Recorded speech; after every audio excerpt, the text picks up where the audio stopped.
Salut à tous les passionnés de football. Bienvenue sur votre plateforme numérique préférée où nous allons partager quelques informations intéressantes avec vous. Entrée en jeu réussie. On capte l'attention. Comme vous le savez, nous avons relancé cette chaîne qui avait été suspendue.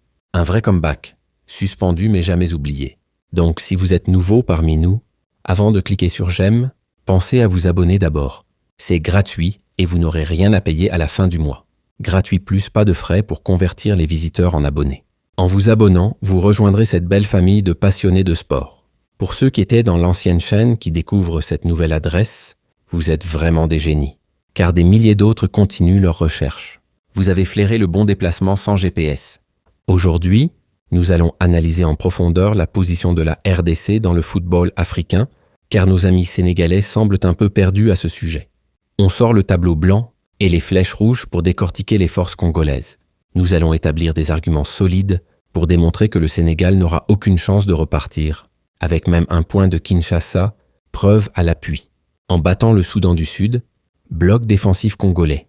Serra annoncé, la Kinshasa devient une forteresse imprenable, style Atlético Madrid à domicile. Nous expliquerons en détail pourquoi il est pratiquement impossible pour les Sénégalais d'obtenir un petit point. Chaque faille sénégalaise sera exploitée comme un contre bien mené par Wissa. Mais avant d'aller dans le sujet du jour, nous allons d'abord aborder les dernières nouvelles concernant les transferts de certains de nos joueurs. Mercato mode activé. Les coulisses du football, là où les agents jouent plus que les milieux de terrain. Assurez-vous de rester avec nous jusqu'à la fin pour mieux comprendre pourquoi les chances de qualification des Sénégalais pour la Coupe du Monde semblent être un rêve difficilement réalisable. Le rêve sénégalais pourrait se transformer en cauchemar congolais, même à la 90e minute et un but assassin. Commençons avec Yohan Wissa et son équipe Brentford. Focus sur le maestro. Wissa, c'est notre numéro pion majeur en exil, mais toujours dans le cœur du vestiaire congolais. Le Brentford FC a refusé l'offre de Newcastle et complique la situation. La dernière proposition de 40 millions d'euros faite par Newcastle pour Yohan Wissa a été rejetée par Brentford. Et désormais, le club demande 60 millions pour laisser partir son joueur. Les contre-pressings financiers. Brentford joue le hors-jeu économique. Mais Newcastle n'a pas encore levé le drapeau. Bien avant, Brentford avait initialement fixé son prix à 30 millions, lorsque Newcastle avait proposé 25 millions. Après que Newcastle ait décidé d'augmenter son offre à 30 millions, le prix a rapidement grimpé à 40 millions. L'inflation tactique. Au vestiaire de Brentford applique la stratégie du plus tu avances, plus je recule, façon défense en zone inversée. Newcastle, fasciné par le talent du joueur, a finalement réuni les 40 millions demandés, mais le même scénario se répète avec une nouvelle demande de 60 millions alors que le joueur n'a qu'une année restante sur le contrat avec Brentford. Brentford joue la montre, mais attention au carton rouge de la FIFA pour abus de négociation. Je ne comprends pas bien le jeu auquel Brentford semble jouer avec le transfert de Yohan Wissa, qui devrait déjà être en train de s'entraîner et de jouer quelques matchs avec son nouveau club. Les dribbles administratifs des dirigeants de Brentford. Brentford embrouille.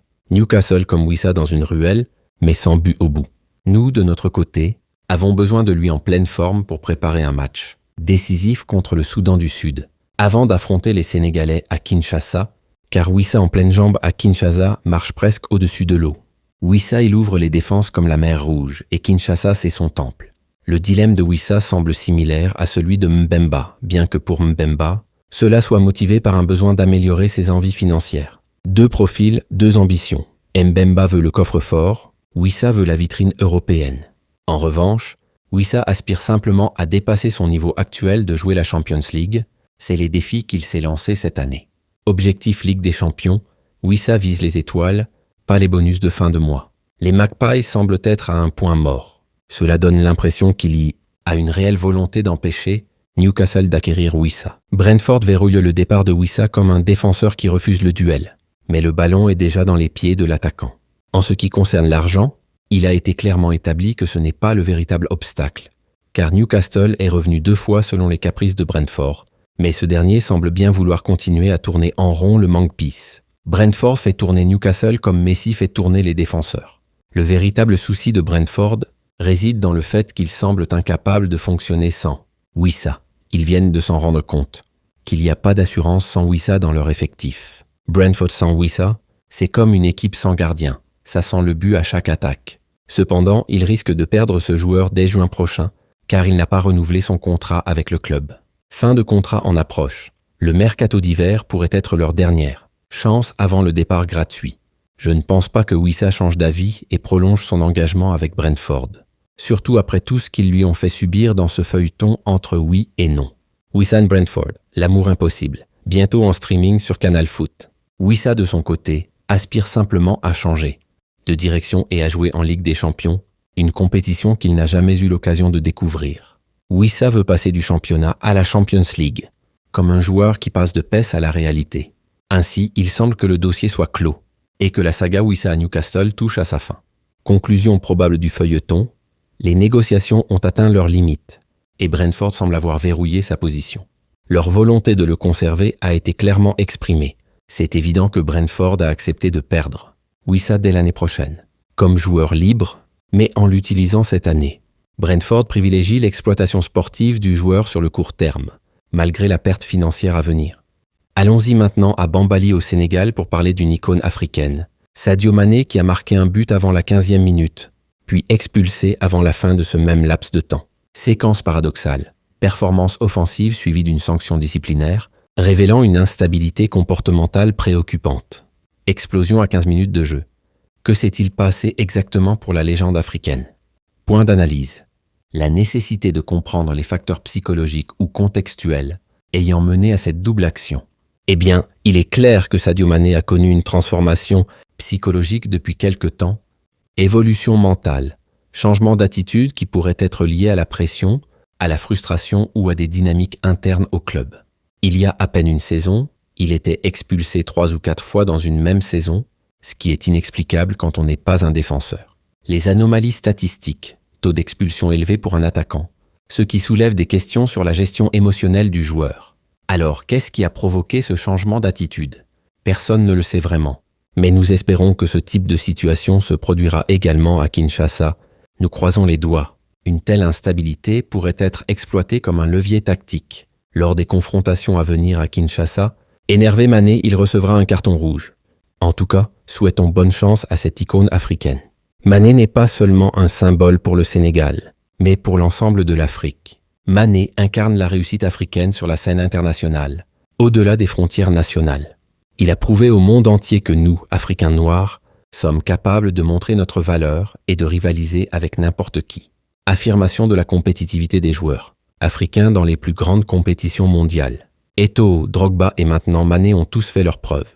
Bien que le racisme systématique ait joué un rôle dans l'attribution du ballon d'or que Mané aurait mérité, il a été ignoré à cause de cela. Mise en lumière des biais dans les systèmes de récompense. Malgré des performances équivalentes aux standards requis, quant à Salah, je n'en fais pas une priorité. Il est arabe, pas noir, et encore moins africain. Distinction entre les origines ethniques et géographiques, bien que Salah soit égyptien et donc africain au sens géopolitique. Enfin, avançons étape par étape. Aaron Wan-Bissaka est désormais un léopard, un renfort qui dépasse l'entendement. Un joueur de ce calibre-là, l'Afrique n'en a pas 3. C'est Achraf Hakimi qui a ce niveau. Un renfort stratégique et très solide, Wan-Bissaka apporte une solidité défensive rare, comparable aux meilleurs latéraux africains actuels. D'autres joueurs dans la même situation que lui, comme Balekwisha, ont également réussi à obtenir l'autorisation de la FIFA pour jouer pour la RDC, mais il lui reste juste à obtenir son passeport congolais, comme Bissaka l'a fait. Les processus administratifs, la naturalisation sportive est en cours, et l'obtention du passeport est la dernière étape avant l'intégration officielle. D'autres cas, comme ceux de Pouloulou et Kapouadi, sont toujours en cours au sein de la FIFA, car ces deux joueurs possédaient la nationalité française. Les démarches avec les fédérations peuvent varier d'un cas à l'autre. La complexité juridique, les procédures varient selon les fédérations, et la double nationalité peut ralentir les validations FIFA. À l'instar d'Aaron Wan-Bissaka, qui avait déjà évolué avec les sélections de jeunes d'Angleterre, la fédération anglaise n'a jamais rencontré de difficultés pour libérer le dossier d'un joueur, souhaitant retrouver sa nationalité d'origine, étant donné que les Anglais disposent de nombreux talents locaux. La souplesse administrative, l'Angleterre facilite les départs de joueurs vers leur pays d'origine grâce à une profondeur de banque nationale. Cela contraste avec la situation à la Fédération française de football, car les Français, leur force, c'est les joueurs africains. La dépendance structurelle. La France s'appuie fortement sur les talents issus de l'immigration africaine, ce qui peut freiner les libérations de dossiers. Prenons le cas d'Afimiko Pouloulou et Steve Capuadi. Bien qu'ils n'aient jamais joué pour les équipes de jeunes françaises, leurs dossiers sont toujours en attente à la FIFA, à cause de retards au sein de l'administration française. Les blocages administratifs, absence de justification sportive, mais lenteur bureaucratique qui freinent leur intégration en sélection congolaise. Nous espérons que leur situation sera rapidement résolue, car leurs compétences seront précieuses, notamment face au Soudan du Sud et, avant de recevoir nos collègues sénégalais, pour régler les comptes une bonne fois pour toutes. L'urgence tactique, leur intégration, renforcerait l'effectif avant des échéances cruciales pour la qualification, en particulier en ce qui concerne Michel-Ange Balikwisha et Afimiko. Pouloulou, chers Sénégalais, pour comprendre à quoi vous attendre, le mieux est de consulter leurs vidéos compilées sur YouTube. Vous verrez que le Congo regorge de talent. Les performances individuelles, disponibles en ligne, permettent d'anticiper le niveau réel des joueurs. À l'instar du défenseur central Steve Capuadi, qui a inscrit plus de buts que Nicolas Jackson la saison dernière. Un défenseur central plus prolifique qu'un attaquant sénégalais, indicateur de sa polyvalence et de son impact. Si vous avez suivi le quart de finale de l'Europa League entre Chelsea et Legia Varsovie, vous vous souvenez sûrement du solide défenseur qui a inscrit un but pour Legia Varsovie. C'est de lui qu'il s'agit, Steve Capuadi. Capuadi s'est illustré dans une compétition européenne majeure, preuve de son niveau international. Donc, chers supporters sénégalais, soyez conscients que vous êtes dans une situation où seule votre défaite serait considérée comme une issue favorable. La RDC se positionne comme favorite et toute autre issue serait perçue comme une contre-performance sénégalaise. Je pense que le message est bien reçu à Dakar, non ? Le ton suggère que le discours a été conçu pour provoquer une réaction chez les supporters sénégalais. Car en lisant certains de mes compatriotes sénégalais concernant le match à Kinshasa contre la RDC, je me demande, ces personnes ont vraiment le culot de croire fermement que leur déplacement à Kinshasa n'a qu'un but, celui de gagner. Cette phrase souligne une confiance excessive du camp adverse, souvent utilisée comme levier motivationnel dans les discours sportifs. Il est vrai que les Sénégalais ont tendance à beaucoup parler. Un Sénégalais défend même des positions qui vont à l'encontre de la vérité, ce qui est différent chez les Congolais, mis en contraste entre les styles de communication avec une critique implicite sur la véracité des propos tenus. Un Congolais, par contre, est souvent loquace, mais il faut noter qu'il ne tolère jamais un mensonge ou une mauvaise interprétation. Il agit pour recadrer et non juste pour faire du bruit. Affirmation d'une posture plus rigoureuse et corrective dans le discours congolais. Alors, pour les supporters sénégalais, vous pensez que la RDC peut être facilement battue à Kinshasa ? Écoutez bien, la RDC que vous connaissiez, celle que vous avez l'habitude de vaincre, n'est plus la même. La RDC actuelle, c'est un niveau supérieur. Affirmation d'une montée en puissance de l'équipe congolaise, tant sur le plan tactique que technique. Vous pensez que venir à Kinshasa, c'est synonyme de victoire ou rien ? Dans ce cas, préparez-vous, car le défi sera de taille. Vous finirez par réaliser que la RDC a toujours été supérieure au Sénégal. Malgré vos succès récents, cela ne change rien à l'histoire. Rappel des performances passées, pour relativiser les succès contemporains du Sénégal. Et vous comprendrez que Kinshasa n'est pas un endroit comme les autres. C'est un véritable enfer sur terre. Et tout le monde le sait, sauf vous, chers Sénégalais. Les facteurs environnementaux, mis en avant de la pression locale, comme élément déterminant dans le déroulement du match. Alors, bonne chance à vous, car vous allez non seulement affronter une équipe dont les compétences des joueurs vous prouveront que la RDC excelle sur tous les aspects, mais aussi faire face à des éléments particuliers comme notre stade. Vous aurez double défi, confrontation sportive et adaptation, à un environnement hostile pour les visiteurs. En réalité, jouer au stade des Martyrs en tant qu'équipe visiteuse ne vous rend pas service. Et espérer une victoire là-bas, c'est ignorer les vérités liées à cet endroit. Le stade des Martyrs est historiquement favorable aux Congolais, avec peu de victoires adverses. En effet, le stade des Martyrs, en plus de la pression psychologique générée par les milliers de supporters congolais, présente de nombreux aspects qu'il faut expérimenter sur le terrain pour en saisir l'importance. Le soutien massif du public agit comme un 12e homme, influençant la performance des visiteurs. À Dakar, vous avez vraiment blagué. À Kinshasa, vous allez comprendre c'est quoi aller dans un stade. Une fois sur place, vous réaliserez que ce stade appartient vraiment aux Congolais. Personne ne peut faire mieux là-bas que les Congolais. L'avantage du terrain, affirmation de la maîtrise totale du lieu par les joueurs qui ont toujours l'habitude d'y jouer. Banoko Boyebi, exactement de quoi je parle. Les Congolais, vous connaissez sûrement les petits Maboulous, évocation de figures locales emblématiques qui incarnent l'esprit du stade. Ce sont uniquement les joueurs congolais qui peuvent véritablement s'imposer comme des maîtres sur ce terrain. Nous sommes venus chez vous à Dakar, devant vos pères, vos mères et tous vos fans rassemblés, mais la RDC est repartie avec fierté et détermination, en ramenant le 1 point du match nul. Le match nul à Dakar est présenté comme une victoire morale et stratégique. Certains Sénégalais s'attendaient à une large victoire, mais face aux Léopards, ils ont dû se contenter d'un match nul satisfaisant. Le résultat a contredit les pronostics sénégalais, renforçant ainsi la crédibilité de la RDC.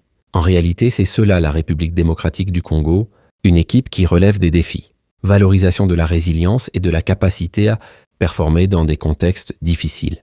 Les Léopards ont réussi à remettre les Lions du Maroc à leur place après leur succès en Coupe du Monde. La RDC est imposée comme un régulateur des ambitions africaines, post-mondial.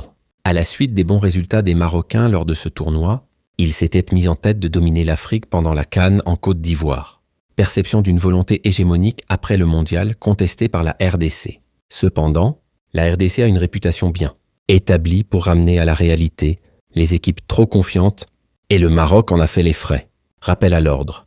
La RDC agit comme un correctif des excès de confiance. Si Bakambu n'avait pas raté son penalty, le Maroc aurait perdu le match. Le penalty manqué est présenté comme le tournant du match, soulignant la proximité d'une victoire congolaise. Depuis cette confrontation, d'autres sélections africaines ont compris qu'il ne fallait pas craindre le Maroc, qui n'est pas aussi redoutable qu'il le prétend. Le prestige marocain a été relativisé suite à cette performance congolaise. Ainsi, comme le Sénégal n'a pas tiré les enseignements du match aller à Dakar, il doit se préparer à une grande surprise à Kinshasa, potentiellement une victoire de 3-0 pour nous. Anticipation d'un score net, basé sur les performances passées et les conditions locales. Merci chers spectateurs, et au revoir.